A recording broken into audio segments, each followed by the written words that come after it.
થઈ ગયું ચાલુ? हाँ वंदनभाई चालू થઈ ગયું. ઓકે.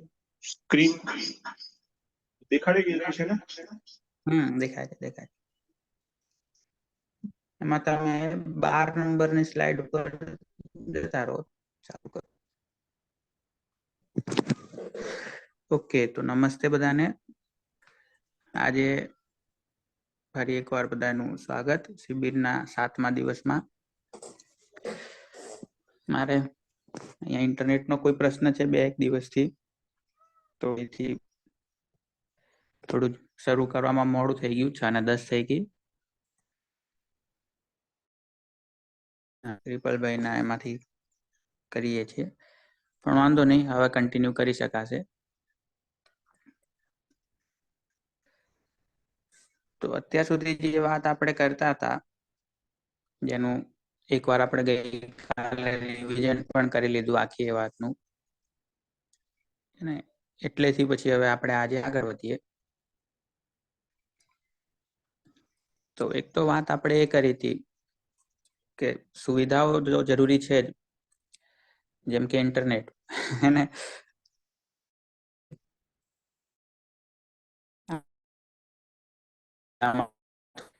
તકલીફ થઈ તો આપણને આ શિબિર ચાલુ કરવામાં જ તકલીફ થઈ ગઈ. એટલા માટે તમે જોશો કે છેકથી કહીએ તો છીએ જ કે સુવિધાઓને બહાર મૂકવાની વાત નથી કરતા. તો એવું નથી કહેતા આપણે કે સુવિધાઓ નથી જોઈતી. સુવિધાઓની પણ જરૂર તો છે જ. સુવિધાઓ છે એટલા માટે જ આપણે આટલી મોટી ઓનલાઈન શિબિર પણ કરી શકીએ છીએ. તો સુવિધાઓનો નકાર બિલકુલ નથી, કે ઓછી કરવાની વાત બિલકુલ નથી, પણ ખાલી સુવિધાઓથી કામ ચાલી જશે કે કેમ, એ મુખ્ય પ્રશ્ન છે.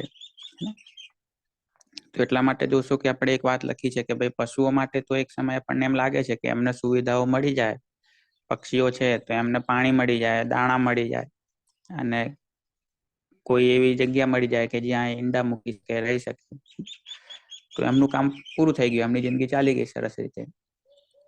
ગાયને જોશો તો છાંયડો મળી જાય, ચારો મળી જાય, પાણી મળી જાય, અને એને રક્ષણ કરે, એને સાચવે, એવો કોઈ માણસ કે કોઈ એવો પરિવાર એની સાથે રહેતો હોય મળી જાય, તો એનું કામ પૂરું થઈ ગયું.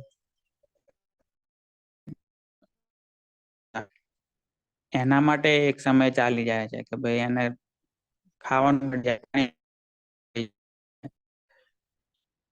એ જ રીતે તો સુવિધાથી એમનું કામ ચાલી જાય છે.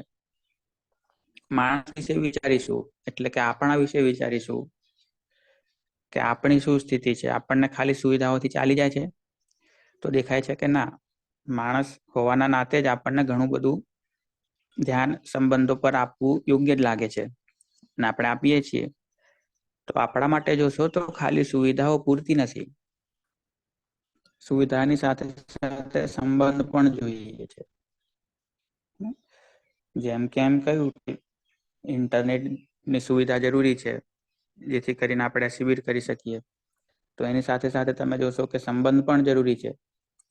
સંબંધ ના હોય તો પણ આ કામ બરાબર રીતે ના થાય. આપણો સંબંધનો ભાવ છે એટલા માટે તો આ કામ આપણે બરાબર કરી શકીએ છીએ. એ જ રીતે ઘર પરિવારમાં જોઈશું તો પણ સુવિધાની સાથે સાથે સંબંધ પણ એટલા જ જરૂરી છે. અને જે હું કહેતો હતો કે એવું નથી કે આપણે સંબંધમાં બરાબર જીવવા માંગતા નથી. આપણા બધાની ઈચ્છા તો છે જ સંબંધમાં સારી રીતે જીવીએ, સંબંધો સારી રીતે જળવાય, સંબંધો આપણે સુખી થઈએ, સામેની વ્યક્તિને પણ સુખી કરવાનો, સુખી થવાનો અવસર આપી શકીએ. પણ થઈ શકતું કેમ નથી એવું? ના ઈચ્છતા હોવા છતાં વારંવાર જગ્યા છે. તો નેક્સ્ટ સ્લાઇડમાં જોશો તો દેખાશે કે એના માટે સંબંધની સાથે સાથે સમજણ પણ એટલી જ જરૂરી છે. તો નેક્સ્ટ સ્લાઇડ ઉપર જઈએ કે માનવ માટે સુવિધાઓ તો જરૂરી છે જ, સંબંધ જરૂરી છે. આનાથી પણ નેક્સ્ટ સ્લાઇડ, જેમાં સમજણ, સંબંધ, સુવિધા ત્રણેય લખેલું છે. તો અહીંયા સુધી આપણે પહોંચ્યા હતા કે માણસ માટે સમજણ પણ જરૂરી છે, સંબંધ પણ અને સુવિધા પણ. આ ત્રણેય જરૂરી છે. ત્રણેયમાંથી કોઈ એક છોડી શકાશે? એમ કહેવામાં આવે કે ભાઈ ત્રણેયની જરૂર નથી, મને તો કોઈ 2 થી જિંદગી ચાલી જશે. આવું કોઈને લાગે છે? ચેટમાં પણ તમે લખી શકો જવાબ તમારો અને હેન્ડ રેઝ કરીને બોલી પણ શકો કે આપણે એમ જરૂર કહીએ છીએ કે ભાઈ ત્રણેયનો ક્રમ કયો ને, પણ પહેલો પાયાનો પ્રશ્ન તો એ છે કે ભાઈ ખરેખર ત્રણેયની જરૂર છે, કોઈ એકને છોડી શકાશે? ચેતનભાઈ નો જવાબ છે કે ના. ના એટલે કે કોઈ છોડી નહીં શકાય, ત્રણેય જોઈશે. આપણી જિંદગીને ધ્યાનમાં રાખીને વિચારવી જોઈએ કે હું કોઈ એકને છોડી દઉં તો ચાલશે? પુનાભાઈ સતાણી કે છે ત્રણેય જોઈશે. દિવ્યેશભાઈ ચૌધરી કે છે કે ના, નહીં છોડી શકાય કે. તો જોઈશું કે ત્રણેય જરૂરી છે આપણા માટે. પછી આપણે 2 દિવસથી જે જગ્યાએ વાતને પૂરી કરીએ છીએ કે ભાઈ ત્રણેયને નયનાબેન સેન્જલિયા કે છે કે ના, નહીં છોડી શકાય. તો ત્રણેયને નક્કી તો કરીએ છીએ, તો ત્રણેયમાં ક્રમ કયો આપીશું કે પહેલું કયું, બીજું કયું, ત્રીજું કયું? એ ક્રમની આપણે 2 દિવસથી વાત કરીએ જ છીએ, એટલે એની ઉપર ફરીથી તમે જવાબ આપો તમારે. પહેલા હું થોડીક મારા તરફથી વાત કરી દઉં. 2 દિવસ બધા એના પર ખૂબ જવાબો સરસ રીતે આપ્યા જ છે. અચ્છા, આમાં હિતેશભાઈ પંડ્યા કહે છે કે ઋષિ મુનિઓ સુવિધા વગર પણ સારું જીવન જીવતા હતા. તો હું એમાં એટલું જ પૂછીશ કે વાત તો 100% સાચી છે, પણ ઋષિ મુનિઓ સુવિધા વગર સારું જીવન જીવતા હતા કે ઓછી સુવિધામાં જીવતા હતા? તો એમને તમે જોશો તો કપડા તો એ લોકો અમુક પ્રકારના વસ્ત્રો ઓછા હતા. 1-2 માખી જિંદગી ચલાવી લેતા કે 2-3 માખી જિંદગી ચલાવી લેતા, પણ પહેરતા સાવ સાદા આશ્રમમાં રહેતા હતા, પણ થોડીક તો સુવિધા એમાંય હતી. કમંડળ જેવું કંઈક જોડે રાખતા હતા, ભિક્ષા પાત્ર જેવું કંઈક રાખતા હતા, તો કંઈક તો સુવિધા ભોગવતા હતા. બહુ ઓછી, ના બરાબર કહી શકાય, પણ હતી તો ખરી. તો સુવિધા ઓછી વધારે હોઈ શકે, જોઈએ તો ખરી ને. પટેલ ઈશ્વરભાઈ નો હેન્ડ રેઝ છે. દિલીપભાઈ કહે છે ઓછી સુવિધામાં જીવતા હતા, પણ સુવિધા તો હતી. કિશોરભાઈ ભંડેરી કહે છે કે ઓછી સુવિધામાં જીવતા હતા, પણ સુવિધા હતી તો ખરી. તો ઓછી વધારે હોઈ શકે, ભાઈ તમારી સમજણ પ્રમાણે તમે જે પ્રકારની જિંદગી જીવવા માંગો છો એ પ્રમાણે તમે એનામાં વધઘટ કરી શકો. જેમ કે આજે એવા લોકો છે કે જે લોકો યુવાન છે, પણ હજી એમને એમ લાગે છે કે મારા સ્માર્ટફોન વાપરવાની જરૂર નથી.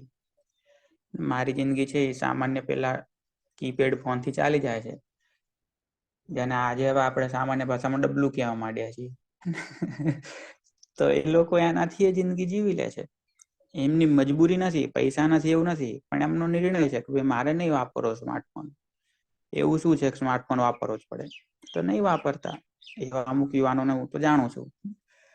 તો એ લોકો નિર્ણય પૂર્વક એમ નક્કી કર્યું છે કે ભાઈ મારે આ ફોન થી ચાલી જશે, તો ચાલે છે.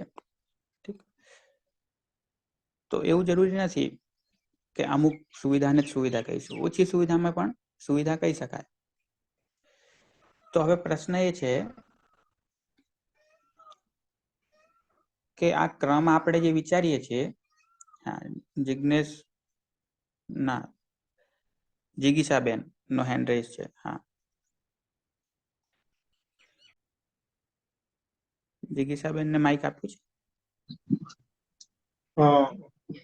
આપણે હિતેશભાઈ તમે માઇક આપજો બધાને, કારણ કે મારી સ્ક્રીન ચાલે છે ને એટલે માઇક નહીં આપી શકું. આપણે કોહોસ્ટ બનાવવો પડશે મને ભાઈ. ઓકે, તમે હું પણ કોહોસ્ટ આપી કે શકું છું. છે જિગીશાબેન માઇક આપ્યું છે તમને, મેં બોલી શકો.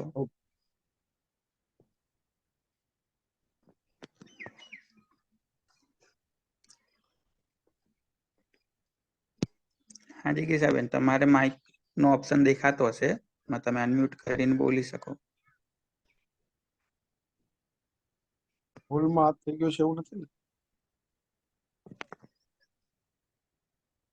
હોઈ શકે. તમને આપેલું છે જિગીશાબેન, જો બોલવું હોય તો અનમ્યુટ કરીને બોલજો.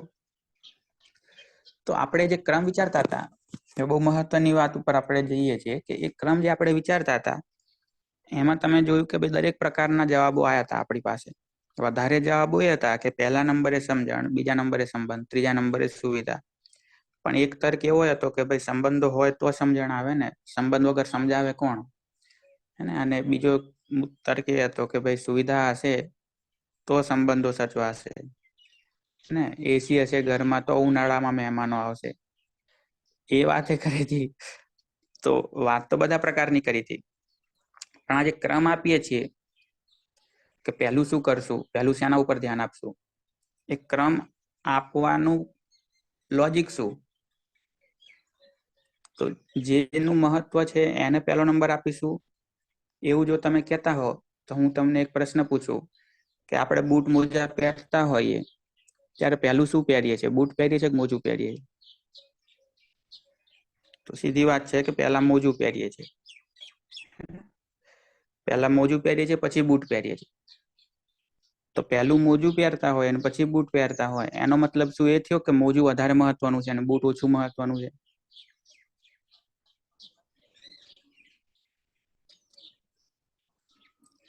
એ જ રીતે આપણે ચા બનાવતા હોઈએ તો પહેલું શું નાખીએ તપેલીમાં? પાણી કે દૂધ નાખીએ કે પહેલી ચા નાખીએ? ચા તો પાછળથી નાખીએ છીએ, પહેલું તો પાણી કે દૂધ નાખીએ છીએ. તો એનો શું મતલબ થયો? ચા કરતા પેલું વધારે મહત્વનું છે?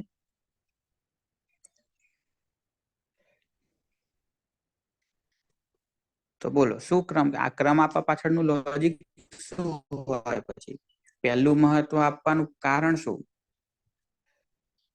પહેલું ધ્યાન આપવા પાછળનું કારણ શું? કે એ વસ્તુ પહેલી કરવાની, એ વસ્તુ ઉપર પહેલું ધ્યાન આપવાનું, ને એનું કારણ શું? કેમ પહેલું મોજું પહેરવાનું? પહેલો નંબર એને કેમ આપ્યો? હા, ભગવાનભાઈ નો હેન્ડ રેઇઝ છે.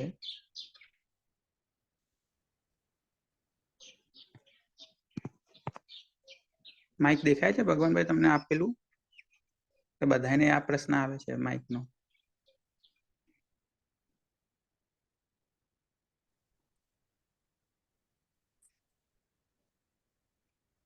હા, અનમ્યુટ તો થયા તમે.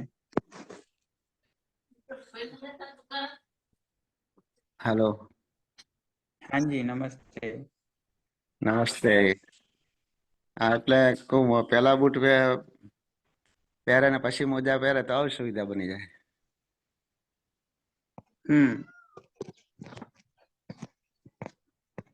બરાબર. હા, બાબુજી ઠાકોર તમને માઇક આપ્યું, બોલી શકો. જય ગૌ માતા. અહીંયા એટલી ખબર જય બધાને ગૌ પડે માતા. છે કે બૂટ ઉપર મોજા ના પહેરે કે મોજા ઉપર બૂટ પહેરે કે એ પહેલેથી સમજણ એટલી સમજણ બધાને પડતી હોય એટલે પેલા મોજા પહેરવા પડતા હોય છે ને પછી બૂટ પહેરે.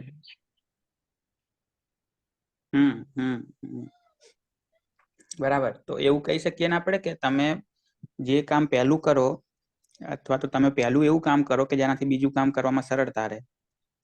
તો જી પહેલા મોજા પહેરી લો તો પછી બૂટ પહેરવામાં સરળતા રહે, પ્રક્રિયા થઈ શકે વ્યવસ્થિત રીતે, હે ને? એ રીતે તમે જો પહેલા બૂટ પહેરી લીધા તો પછી મોજા કેમ ના પહેરશો? નહીં પહેરી શકાય, હે ને? તો પહેલું એ કામ કરવું જોઈએ કે જે વધારે પાયાનું હોય, જે ક્રમમાં પહેલા નંબરે લાગતું હોય, પછી એની પછી વાળું કરવું જોઈએ. એનો મતલબ એમ નથી કે બીજું કરીએ છીએ એ મહત્વનું નથી, એનો મતલબ એમ નથી કે ત્રીજું કરીએ છીએ એ મહત્વનું નથી, હે ને?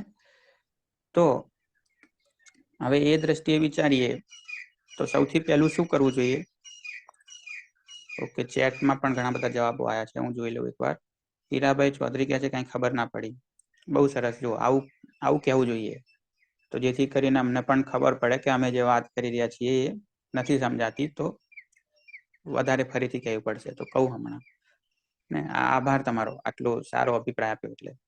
કિશોરભાઈ કહે છે કારણ કે મોજાનું સ્થાન ત્યાં જ છે, બૂટ પહેલા ના પહેરાય. દીક્ષિતભાઈ કહે છે દરેક ઘટનામાં દરેકનો રોલ છે, આથી સમજણ, સુવિધા અને સંબંધ સાથે જ જરૂરી છે. એકદમ સાચી વાત. હિતેશભાઈ પંડ્યા કહે છે ક્રમ જળવાય નહીં. મધુભાઈ કહે છે જેમ પગ હોય તો મોજું પણ સંબંધ કેવી રીતે સંબંધ છે તો સુવિધા કે દુવિધા પણ થાય. બંધ થાય અને સુવિધાનું મહત્વ દેખાડે એટલા માટે બંધ થઈ જાય કે ભાઈ મારું મહત્વ છે, મને ભૂલી ના જતા, સુવિધાનું મહત્વ છે. સાચી વાત છે.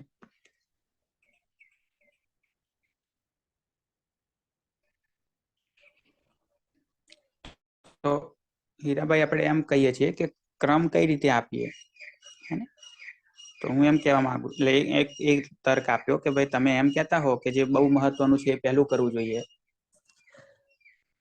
તો પછી તમે પહેલું બૂટ પહેરો ને, પહેલું મોજું કેમ પહેરો છો? કારણ કે વધારે મહત્વ તો બૂટનું છે. ખાલી મોજું પહેરીને તો બહાર જઈ નહીં શકવાના. ખાલી બૂટ પહેરીને જઈ શકાય. તો વધારે મહત્વ બૂટનું છે, છતાં પહેલું મોજું કેમ પહેરીએ છીએ?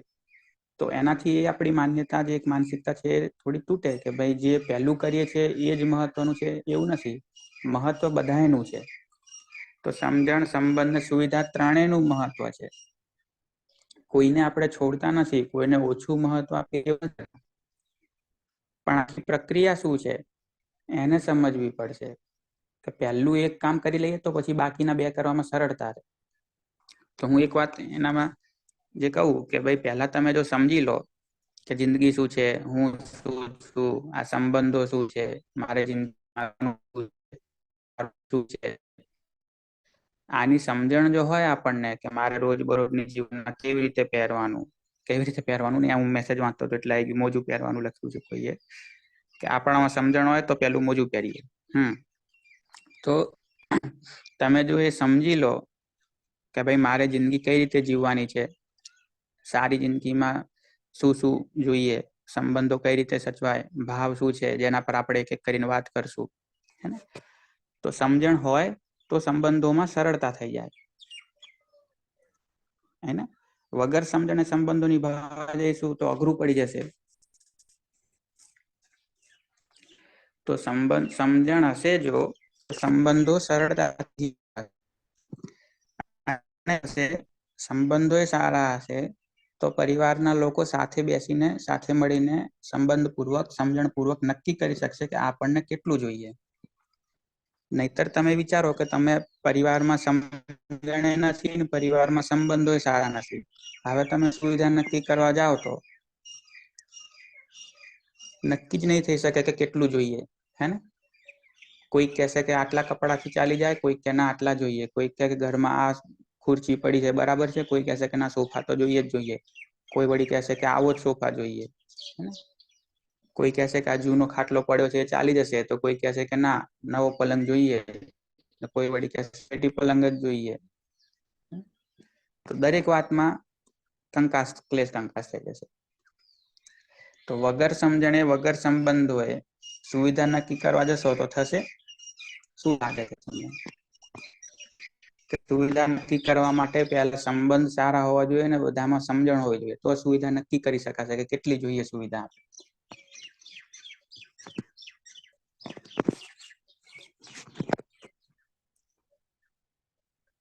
સેજલ ચાવડા કહે છે રાઈટ, સાચી વાત છે.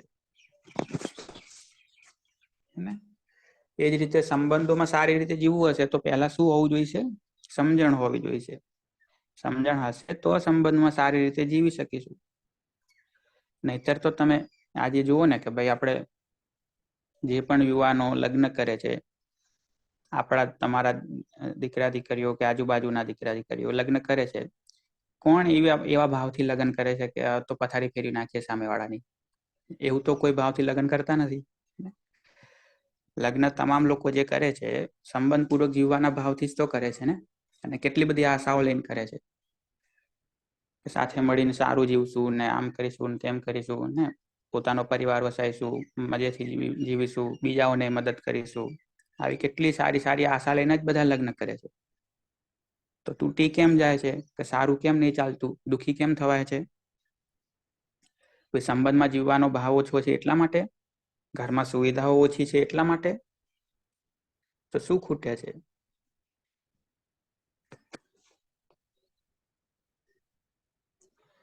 તો ડોક્ટર વીબી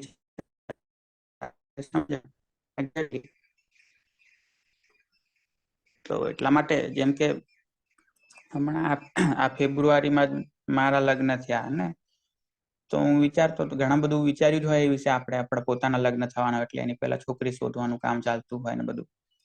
એટલે મને એમ થતું હતું કે તમે જુઓ કે તમારે કોઈ ની પાસે દવા કરાવી હોય,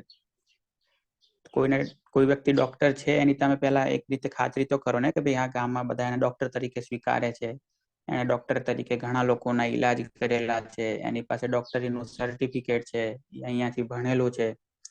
આટલી બધી તમે એની વાતો તમને ધ્યાનમાં હોય છે ત્યારે તમે એને ડોક્ટર તરીકે સ્વીકારો છો, ડોક્ટર બનવાને લાયક સ્વીકારો છો, પછી એની પાસેથી તમે દવા કરો છો. તમારી પાસે ઘર બનાવવું હોય તો તમે આનો એક કોઈ ઇતિહાસ જોવો છો ને કે ભાઈ આને પહેલા ઘરો બનાવેલા છે, સારા બનાવે છે, એનું કામ સારું છે, મજબૂત બનાવે છે, એન્જિનિયર થયેલો છે, પણ નહીં થયેલા પણ છતાં કામ તો સારું છે, એ લાયક છે. એ લાયકાત જોઈને પછી તમે ને એન્જિનિયર તરીકે એને સ્વીકારો છો. તો તમારે જો ડોક્ટર બનવું છે તો તમારે મહેનત કરવી પડે, એની લાયકાત મેળવવી પડે. એન્જિનિયર બનવું છે તો એને લાયક બનવું પડે, એની લાયકાત મેળવવી પડે. વકીલ બનવું છે તો એને લાયક બનવું પડે, એની લાયકાત મેળવવી પડે. શિક્ષક બનવું છે તો એને લાયક બનવું પડે, એની લાયકાત મેળવવી પડે. પતિ પત્ની બનવું હોય તો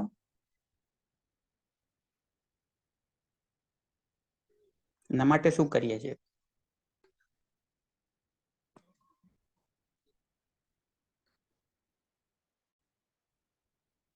મંજુલાબેન નો હેન્ડ રેઇઝ છે.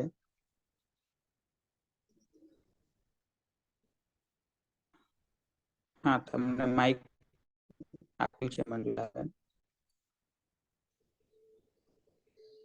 તમે બોલી શકો. બાબુભાઈ ને પણ માઇક આપ્યું છે, તમે બોલી શકો અનમ્યુટ કરીને. કિશોરભાઈ ભંડેરી કહે છે લગ્ન કરો એટલે બની જવાય, એને એવું જ ચાલે છે. પતિ પત્ની બનવા માટે શું લાયકાત જોઈએ? ઉંમર લાયક હોવા જોઈએ, બસ એક જ લાયકાત જોઈએ. સેજલબેન કહે છે સમજણ હશે તો સંબંધ ટકશે. એક્ઝેક્ટલી. મંજુલાબેન ને અને બાબુભાઈ ને માઇક આપ્યું છે, તમને માઇક દેખાતું હશે અને અનમ્યુટ કરીને તમે બોલી શકો.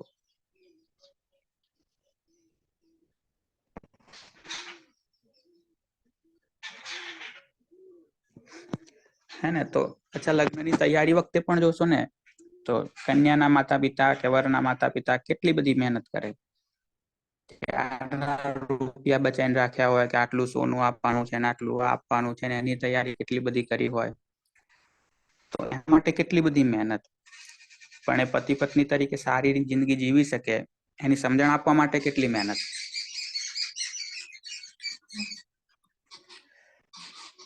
તો એટલા માટે જ આ વાત ઉપર વારંવાર ધ્યાન આપવાની જરૂર છે કે ભાઈ સૌથી પહેલી પાયાની વસ્તુ શું છે કે જે એક વસ્તુ હશે તો બાકી બે સારી રીતે થઈ શકશે.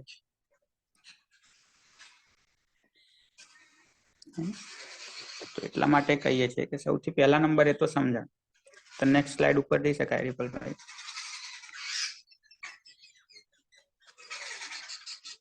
પહેલા જો સમજણ હશે તો સંબંધોમાં પણ જીવતા આવડશે. સમજણ હશે, સંબંધો હશે તો પરિવાર સાથે મળીને સુવિધા નક્કી કરી શકશે કે કેટલું જોઈએ.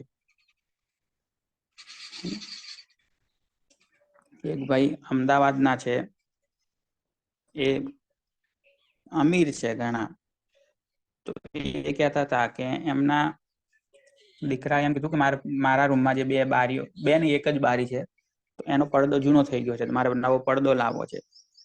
તો એમણે કીધું કે જાઓ લઈ આવો બજારમાં જઈને. તો એ ભાઈ ગયા બજારમાં જઈને પડદો લઈને આયા, 2 લાખ રૂપિયાનો પડદો લઈને આયા.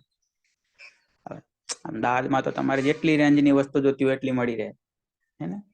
અને બારી પડદાનું કામ શું, ખાલી બારી ઢાંકવાનું એટલું જ તો કામ છે પડદાનું, કે ભાઈ પ્રકાશ ના આવે જયારે તમારે ના જોઈતો હોય પ્રકાશ ત્યારે.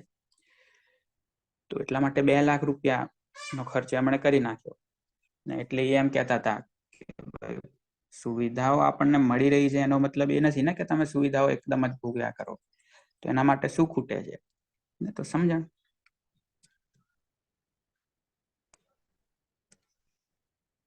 ગોબરભાઈ બોરાડને માઇક આપ્યું છે, તમે બોલી શકો અનમ્યુટ કરીને.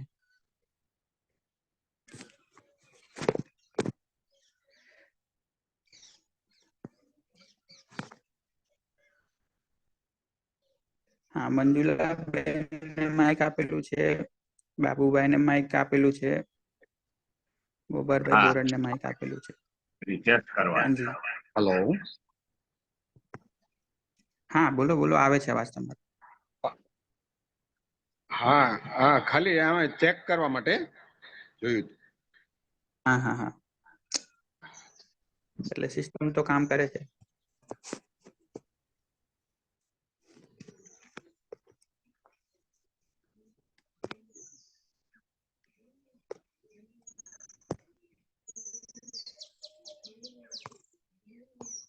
ઓકે,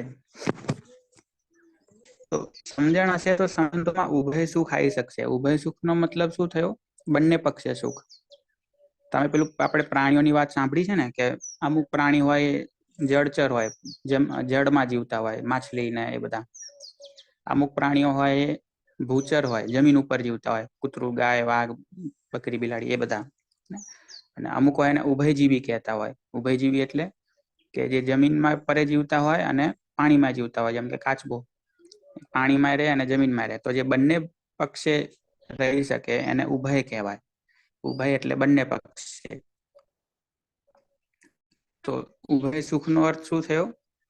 કે હું પણ સુખી થઈ શકું અને સામેની વ્યક્તિને પણ સુખી થવાનો અવસર આપી શકું. દિનેશભાઈ કટેશિયાને માઇક આપ્યું છે, તમે બોલી શકો.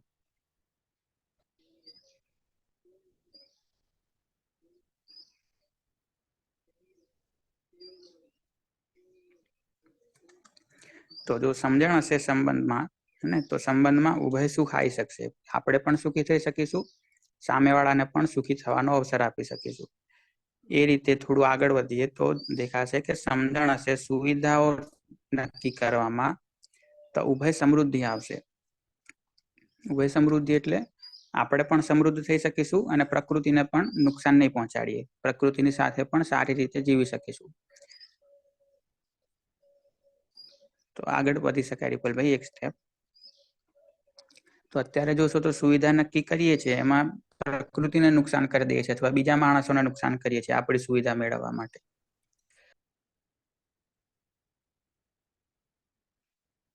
રિપલભાઈ આગળની સ્લાઇડ કરજો.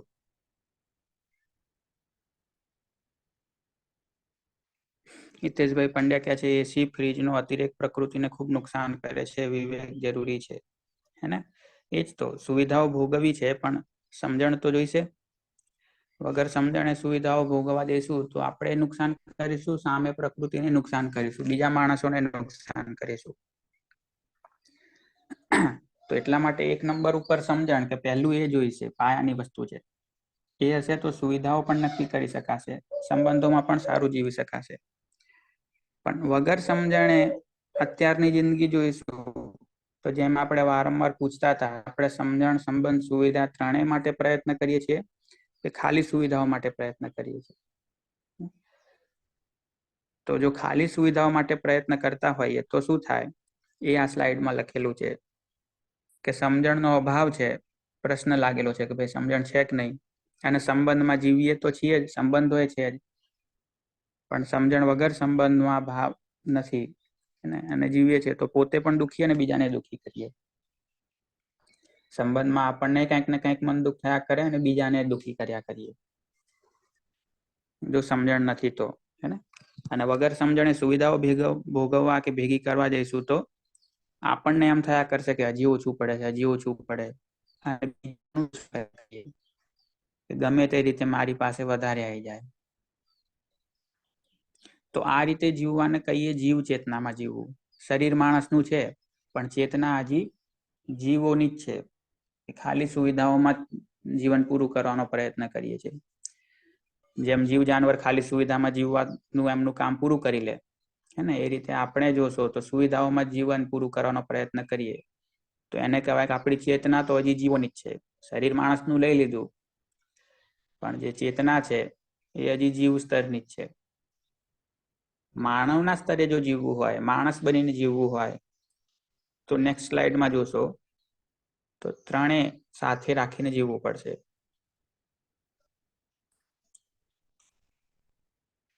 કે સમજણ પણ એક નંબર ઉપર, સંબંધો પણ અને સુવિધા પણ.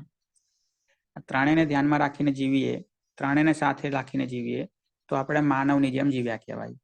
કે શરીર પણ માણસનું છે અને ચેતનાય માણસની છે. કારણ કે સમજણ એ છે, સંબંધો એ સારી રીતે જીવી શકીએ છીએ અને સુવિધાનો સદુપયોગ કરી શકીએ છીએ. તો ત્રણેય સાથે રાખીને જીવીએ છીએ તો એને કહીશું કે આપણે માનવની જેમ માનવ ચેતનામાં જીવીએ છીએ. તો નેક્સ્ટ સ્લાઇડમાં જોશો તો આ જે જીવ ચેતનામાં જીવવાનું થાય છે બધાનું, ત્યાંથી ઉપર ઉઠીને આપણે માનવ ચેતનામાં જઈએ. નેક્સ્ટ સ્લાઇડ કરજો રિપોર્ટભાઈ.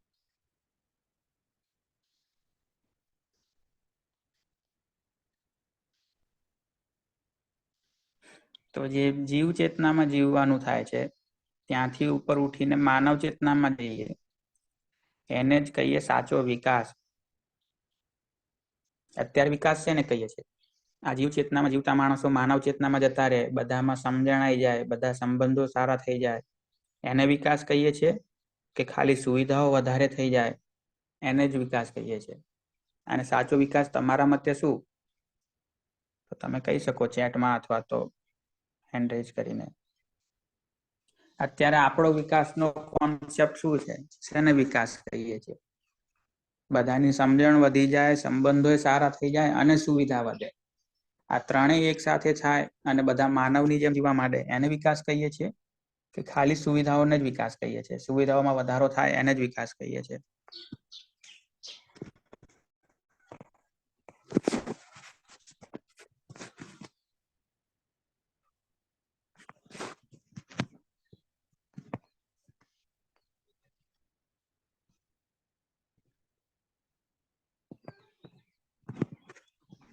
કેશભાઈ પંડ્યા લખે છે કે સુવિધા છે એને જ વિકાસ કહીએ છીએ. નાનજીભાઈ ચૌધરી કહે છે સમજણ ભારત દેશમાં 10% છે. સમજણ બિલકુલ નથી, રાસાયણિક ખેતી વધારે કરવા દોટ મૂકી છે. તો એ માત્ર સુવિધાઓની પાછળની દોટ છે ને. સમજણ અને સંબંધ જોઈશું તો એવી ખેતી થશે જ નહીં આપણાથી. આશાબેન નો હેન્ડ છે, એમને માઇક આપી શકાય. કિશોરભાઈ કહે છે સમજણ સાથે સુવિધા જોઈએ અને સંબંધ પણ. સમજણે જોઈએ, સંબંધે જોઈએ અને સુવિધાએ જોઈએ. ત્રણેય સાથે રાખ્યું હશે તો સાચો વિકાસ થશે એવું અહીંયાથી અમે કહીએ છીએ. પછી તમને જે લાગતું હોય. પૂનાભાઈ કહે છે કે હાલ તો સુવિધા વધે અને જ લોકો વિકાસ કહે છે. સાચી વાત છે.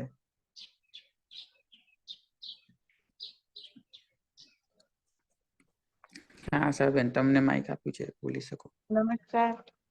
નમસ્કાર. અત્યારે જો હું મારી વાત કરું તો કોઈ બી વ્યક્તિને કેટલી એમને સુવિધા એકઠી કરીને એમાં કેટલી પ્રગતિ કરી એને વિકાસ તરીકે જોવામાં આવે છે. એઝ અ વ્યક્તિ એનામાં શું બદલાવ આવ્યો ત્યાંથી તો હું પણ નથી જોતી. તો એ જોઈ શકાય છે કે એનું આકલન ખાલી એની સુખ સગવડ ને એને કેટલી વસ્તુ ભેગી કરી ને કેટલી ગાડીઓ ભેગી કરી ને કેટલી પ્રોપર્ટી ભેગી કરી ત્યાંથી જ એનો વિકાસ નક્કી કરું છું. બિલકુલ. એને તો આપણે બીજાને વિકાસ ક્યારે કે નહીં એના દ્રષ્ટિએ જ છે એવું તમારું કેવું છે. અને બીજું એ પણ મહત્વનું છે વિચારવાનું કે આપણે બધા વિચારીએ તો છીએ જ કે આપણા પરિવારનો કે આપણા ગામનો વિકાસ થાય, રાજ્યનો દેશનો વિકાસ થાય એવું વિચારીએ છીએ. પણ કમસે કમ કામ તો આપણા પોતાના પરિવારના વિકાસ માટે કરીએ જ છીએ. તો આપણે જે યોજનાઓ બનાવીએ છીએ કે 5 વર્ષમાં આપણો પરિવાર અહીં પહોંચી જાય, 10 વર્ષમાં અહીં પહોંચી જાય, એ યોજનાઓને જરાક તમે વિચારો તો એ યોજનાઓમાં આપણે વધારે પ્રમાણમાં શું ધ્યાનમાં રાખ્યું છે કે અત્યારે બાઇક છે 5 વર્ષમાં ગાડી થઈ જાય, તો આ ગાડી છે તો 5 વર્ષમાં વધારે મોટી ગાડી થઈ જાય, 10 વર્ષમાં આપણે ફલાણી સિટીમાં ઘર થઈ જાય, અથવા તો છોકરા આ સ્કૂલમાં છે એના બદલે પેલી મોટી સ્કૂલમાં થઈ જાય, હે આવતા 2 વર્ષમાં ઘરનું રિનોવેશન થઈ જાય, 4-5 વર્ષમાં ફર્નિચર નવું થઈ જાય. પરિવારનો વિકાસ આપણે આ જ વિચારીએ છીએ કે એની સાથે સાથે એમ વિચારીએ છીએ અને એનો પ્રોગ્રામ શું છે કે આવનારા 5 વર્ષમાં પરિવારમાં બધાની સમજણ સારી થઈ જાય, આવનારા 5-6 વર્ષમાં બધા સંબંધ સારા થઈ જાય. પરિવારનો વિકાસ જ્યારે વિચારીએ છીએ ત્યારે આ મુદ્દા પણ આપણા ધ્યાનમાં આવે છે. અને જો ધ્યાનમાં આવતા હોય તો એનો પ્રોગ્રામ શું છે આપણી પાસે? ભાઈ સુવિધાવાળા જે વિકાસના આપણા એજન્ડા છે એ એજન્ડા પૂરા કરવા માટે તો આપણી પાસે યોજનાઓ છે કે મારે 5 વર્ષમાં જો મકાનનું રિનોવેશન કરાવવું હોય તો 5 વર્ષમાં ગાડી લેવી હોય તો શું યોજના છે, તો બધું કેટલું બધું આયોજન છે એનું આપણી પાસે કે મહિને આટલા પૈસા છે, આનું આમ કરવાનું છે, આટલી લોન લઈ લઈશું, આટલાનું આમ કરીશું, હે, ઘણી બધી યોજનાઓ છે. ઘર નવું બનાવવા માટેની ઘણી બધી યોજનાઓ છે. તો સુવિધા વાળો વિકાસ કરવા પાસે આપણી ઘણી બધી યોજના છે. સંબંધ વાળો વિકાસ કરવા માટે આપણી પાસે શું યોજના છે? સમજણ વાળો વિકાસ કરવા માટે આપણી પાસે શું યોજના છે?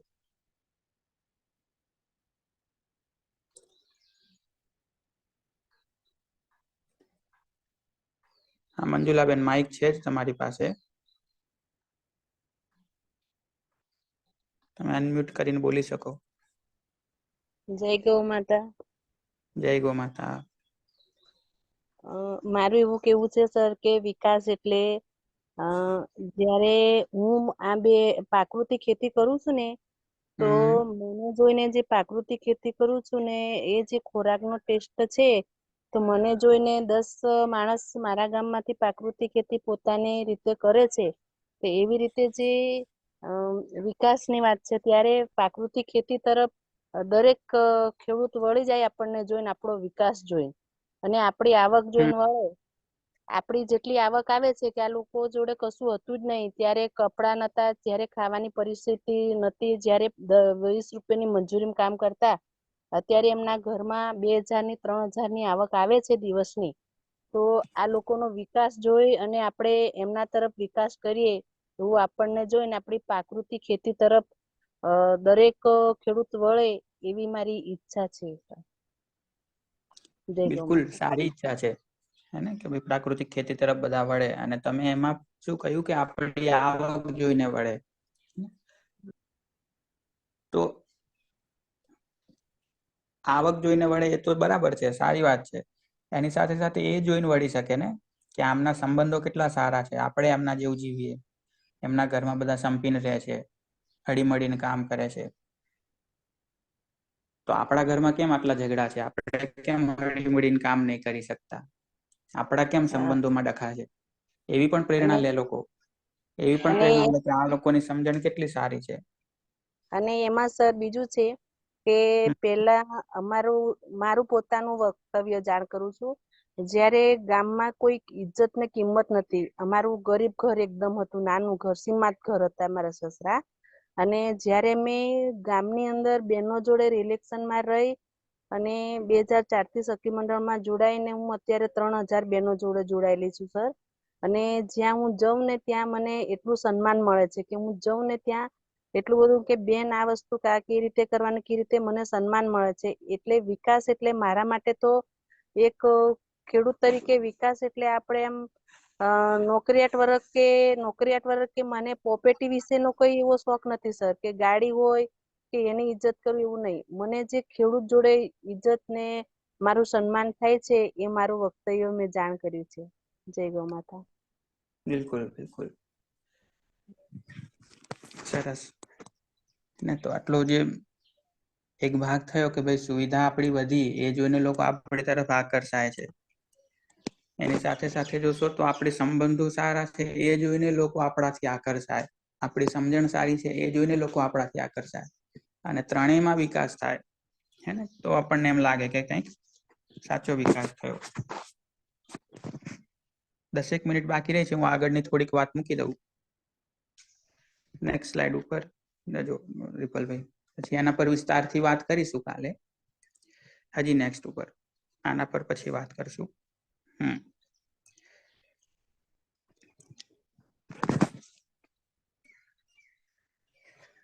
તો જોશો તો સમજણ, સંબંધ, સુવિધાની બાજુમાં બીજા 3 બોક્સ આપણે બનાયા છે કે સમજણ, વ્યવહાર અને કાર્ય. તો સંબંધો જે છે શેનાથી સચવાશે? વ્યવહારથી. અને સુવિધા છે એ કાર્ય કરવાથી મળશે. અને સમજવા માટે તો સમજવું જ પડશે, એનો તો બીજો કોઈ ઉપાય નથી. તો આ કંઈક આપણે આપણી પોતાની જિંદગીમાં જોઈએ કે ભાઈ વ્યવહારથી સંબંધો અને કાર્ય કરવાથી સુવિધા મળે, અને સમજવા માટે સમજવું પડે. આની વચ્ચે એક ચોથું બોક્સ ઉમેરીએ તો નેક્સ્ટ જોશો ને તો એક બોક્સ એની વચ્ચે ઉમેર્યું વિચારનું. તો જરા કહેશો તમે આ ચારે નું કનેક્શન શું છે? આ ત્રણ જે છે સમજણ, વ્યવહાર અને કાર્ય, એની સાથે આ વિચારનો શું રોલ છે?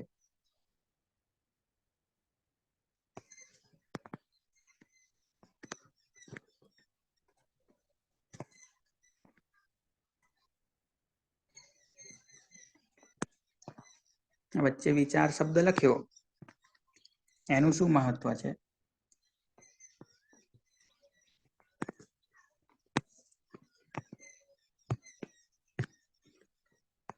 હા, તો જતીનભાઈ દુધાત હેન્ડ રેઝ કર્યો છે, તમને માઇક આપ્યું છે, બોલી શકો. સાચી સમજણ હશે, સાચો હમ વિચાર હશે તો હમ વ્યવહાર પણ સારો થશે અને કાર્ય પણ સારું થશે. બિલકુલ બિલકુલ, એકદમ સરસ. આશાબેન પણ કંઈક કહેવા માંગે છે. આશાબેન, તમે બોલી શકો. હા, જે રીતનો મારો વિચાર હશે એ રીતનો મારો કાર્ય અને વ્યવહાર હશે. જો બીજાને મદદ કરવાનો હશે તો હું એ રીતનું કાર્ય કરીશ કે વ્યવહાર કરીશ. અને બીજાને દુખી તો નહીં, પણ બીજાને લૂંટી લઈને મારી સુખ સુવિધા વધારવાનો જો મારો વિચાર એ તરફનો હશે તો મારું કાર્ય અને વ્યવહાર બીજા સાથે એ રીતનું થશે. એટલે વિચાર બહુ મહત્વનો રોલ નિભાવે છે એવું મને લાગે છે. બિલકુલ બિલકુલ. તો જો મેસેજમાં પણ ઘણા બધા લોકો કહી રહ્યા છે કે જે આશાબેન અને જતીનભાઈએ કહ્યું એ જ વસ્તુ, કે ડોક્ટર વીબી ચાવડા કહે છે કે વિચારીને વ્યવહાર કરવો. પૂનાભાઈ સત્તાણી કહે છે વિચાર્યા વના કશું થતું નથી. એક્ઝેક્ટલી. પિયુષભાઈ કહે છે મગજનો પાવર. સાચી વાત છે. હિતેશભાઈ પંડ્યા કહે છે વિકાસ વિચારથી જ બાકીના ઉપર કામ થાય. તો તમે એટલું તો આપણે બધા જોઈ શકીએ છીએ, હે ને? બધાએ જે પ્રમાણે કીધું એ કે વિચાર એ મહત્વની વસ્તુ એટલા માટે છે કારણ કે જેવો વિચાર કરીશું એવો જ વ્યવહાર કરીશું, અને જેવો વિચાર કરીશું એવું જ કાર્ય કરીશું. ચેતન સેન્જેલિયાનું હેન્ડ રેઝ છે, માઇક આપ્યું છે તમને, બોલી શકો તમે.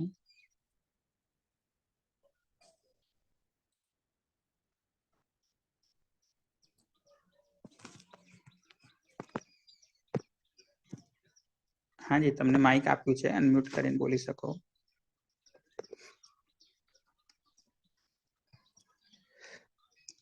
તો સમજણ સારી હાજી હાજી, સોરી ફરીથી બોલજો. સમજણ સારી હશે તો જ વિચાર સારા આવશે.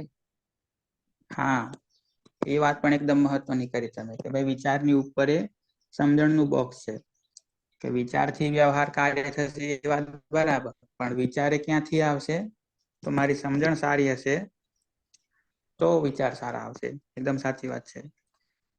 કાપડિયા મધુભાઈ કહે છે વાણી, વિચાર, વ્યવહાર અને કાર્ય માનવ સ્વભાવની આ જીવન પ્રક્રિયા છે.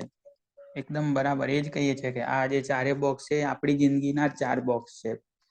ને આપણી જિંદગી આખી જોશો તો આપણી કંઈક સમજણ છે, એના આધારે આપણા કંઈક વિચાર ચાલે છે, અને જેવા વિચારો આપણે કરીએ છીએ એવું આપણે જીવીએ છીએ, એવો વ્યવહાર કરીએ છીએ, એવું કામ કરીએ છીએ.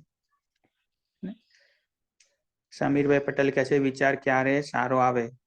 સમજણ હોય તો સારો આવે, જેમ આપણે કહ્યું. પણ ધ્યાન આપવા જેવી વાત એ છે કે આ મારા જે વિચારો છે, જે હું વિચારું છું પછી હું વ્યવહાર કરું છું, વિચારું છું પછી કામ કરું છું, સૌથી મહત્વનો પ્રશ્ન એ છે જે મારે મારી જાતને પૂછવાનો છે કે મારા વિચારો દર વખતે મારા જ કાબુમાં હોય છે? મારા વિચારો દર વખતે હું જ ચલાવું છું, કે પછી બહાર કોકે કંઈક કર્યું, બહાર મને કંઈક દેખાયું, એનાથી મારા વિચારો પ્રભાવિત થઈ જાય છે? જેમ કે હું ખૂબ વિચાર કરું કે મારે સ્વસ્થ રહેવું છે અને સ્વસ્થ રહેવા એવું જ ભોજન કરવું છે, પણ બહાર મેં એક આંખથી દ્રશ્ય જોયું કે ગરમ ગરમ ઉકળતા તેલમાં ભજીયા તળાઈ રહ્યા છે, કાનમાં એનો અવાજ આવ્યો, નાકમાં એની સુગંધ આવી. હવે મારો વિચાર પહેલા વાળો જ રહ્યો કે આ બહારનો જે દ્રશ્ય જોયું, જે અવાજ સાંભળ્યો, જે સુગંધ લીધી, એનાથી વિચાર બદલાઈ જશે? ને વિચાર તો ખૂબ કર્યો કે મારે સંબંધમાં જ સારી રીતે જીવવું છે બધાની સાથે, કારણ કે મને સંબંધ સ્વીકારે છે, મારો સ્વભાવ છે સંબંધમાં જીવવાનો. તો વિચાર તો મારો એ જ છે, પણ સામેની વ્યક્તિ ગુસ્સો કરીને બોલે છે, મને જેવું તેવું સંભળાયું, મારા વિશે આવું આવું કીધું. હવે હવે મારો વિચાર એવો ને એવો રહેશે કે બદલાઈ જશે?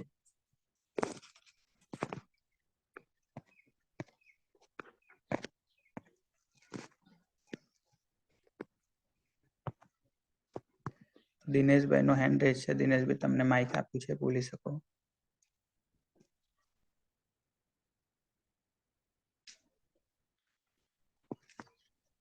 નમસ્તે. નમસ્તે. વિચાર બદલાઈ જાય છે. બદલાઈ જાય છે ને પૂનાભાઈ પણ કહે છે કે વિચાર તો બદલાઈ જાય છે. તો આનો મતલબ એ થયો કે ભાઈ વિચારો મારા છે ને, પણ દર વખતે એનું રિમોટ કંટ્રોલ મારા હાથમાં નહીં હોતું. રિમોટ બીજાને આપી રાખ્યું છે આપણે કે લે ભાઈ આ મારા વિચારોનો રિમોટ તું રાખ. હવે જો તું આવો વ્યવહાર કરીશ, આવું તો આવું બટન દબાઈશ હે તો હું સુખી થઈ જઈશ અને તારી જોડે હસીને વાત કરીશ. તું આવો વ્યવહાર કરીશ, આવું બટન દબાઈ દઈશ તો હું ગુસ્સે થઈ જઈશ, મારો વિચાર બદલાઈ જશે. તો આવી જિંદગી જીવી અને સ્વતંત્રતાથી જિંદગી થોડી જીવ્યા કહેવાય, સમજણપૂર્વક થોડા જીવ્યા કહેવાય. તો એટલા માટે ચેટમાં લોકો લખી રહ્યા છે સરસ વાત કે કિશોરભાઈ કહે છે ઇન્દ્રિયો પર કાબુ હોવો જોઈએ. કાપડિયા મધુભાઈ કહે છે પરિસ્થિતિ વિચાર નિર્માણ કરવાનું કામ કરે છે. પણ આપણી સ્વતંત્રતાથી પણ વિચાર થઈ શકે કે ભાઈ મારી જેવી સમજણ છે હું તો એવું જ જીવીશ, હે ને ભાઈ મારે આવું જીવવું છે તો હું એ જ જીવીશ. ભાઈ મારે મારો ભાવ સારો રાખવો છે, મારે મારો સ્વભાવ સારો રાખવો છે તો હું સારો જ રાખીશ. તો તમે આપણે એવું કહી શકીએ વિશ્વાસપૂર્વક ભાઈ બહારથી તમે લોકો નક્કી નહીં કરો કે મારે શું કરવું, ને મારો સ્વભાવ તો મારે આવો જ રાખવો છે, સારો જ રાખવો છે, મારા વિચાર તો આવા જ છે. પરિસ્થિતિના આધારે હું આમ દૂર હોઈ જાઉં તેમ દૂર હોઈ જાઉં આવું નહીં થાય. તો એવા સેલ્ફ કોન્ફિડન્સથી, એવા આત્મવિશ્વાસથી જીવી શકીએ જો આપણા વિચારો આપણા હાથમાં હોય તો.